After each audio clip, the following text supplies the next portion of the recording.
Last August, the U.S. Access Board published new guidelines for the accessibility of pedestrian facilities in the public right-of-way under the ADA and ABA.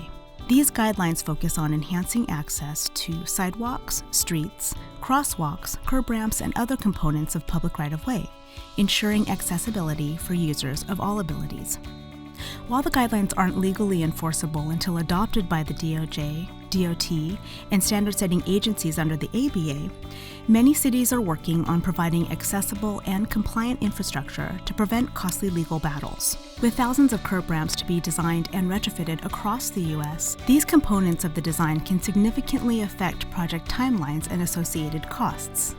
To help bridge the gap, AQCESSRAMP from Transoft Solutions revolutionizes the way curb ramps are designed by minimizing iteration cycles in the design process, allowing engineers to create curb ramps effortlessly. With built-in design guidelines and templates, dynamic editing and automated calculations, 3D modeling and reporting tools, designing and retrofitting a compliant curb ramp can be done in minutes. Let's make accessibility for all a reality.